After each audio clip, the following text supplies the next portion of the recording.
They may seem like one happy administration. I'm talking about the people over my shoulder. But here's the story, how 3 top officials took a turn for the worst and became the subjects of Republican impeachment talks. Let's take a look at the Biden bunch and how they got themselves in trouble by being disingenuous at best. First off, Mayorkas might be looking at impeachment.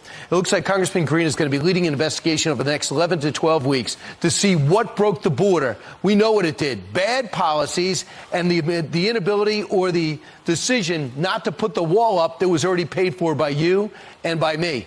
Also, the fact is we've had 4 million people here illegally. They've been jammed into cities where there is absolutely no room. There is no money to fund them. They have been flown into small airports without anyone knowing, bused to cities and sponsors without anyone saying. And guess who's behind it? Mayorkas. Could it lead to his impeachment?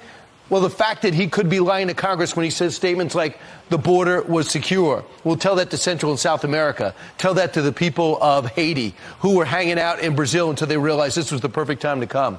Now let's take a look at Secretary of State Anthony Blinken. And let's talk about when he was Deputy Secretary of State and when Vice President Biden was Vice President Biden. He lied about having any type of interaction with Hunter Biden. In fact, you look at some of the exchanges on emails, it looks like he was closer to Hunter than he was with Joe. Why would Hunter Biden be reaching out and asking for key meetings with the Assistant Secretary of State? Well, he had a lot of power, a lot of influence, and he was doing international business deals we're still trying to get a hold of. Here is some of the interaction between the two that Anthony Blinken said never took place. Hey, Anthony Blinken from Hunter Biden. His real name is Robert. I'm just about to land in Tokyo en route to back from D.C., from Burma. Linda, my office, let's find a good time. I look forward to seeing you. Why was he needing to talk to Anthony Blinken? Did he just miss him after a long overseas trip? Which brings us to the Attorney General. He said, I have nothing to do with the Hunter Biden investigation. Well, we have a whistleblower that came out and says that David Weiss, in charge of the investigation, told him he was not in charge of the investigation. Merrick Garland came out and said, I have nothing to do with the plea deal that was made. And then we talk about the plea deal that was made, and we have David Weiss say, I'd like to bring this to D.C. to charge Hunter Biden. They said no. I'd like to bring it to Los Angeles because his indiscretions were in L.A.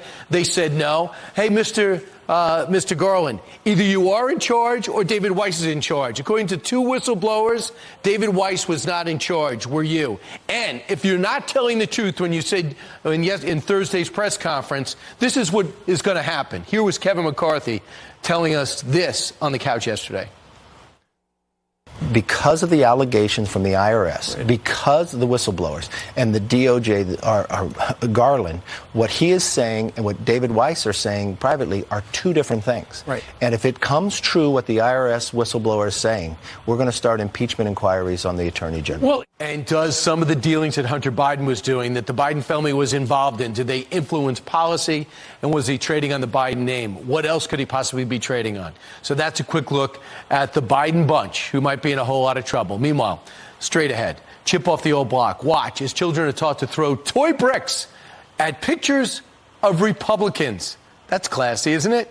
But first, polling says that Donald Trump, and Ron DeSantis are the 2 frontrunners to get the GOP nomination.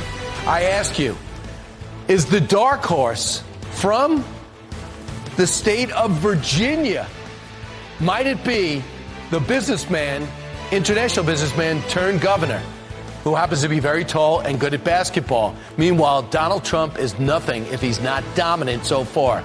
That story is next.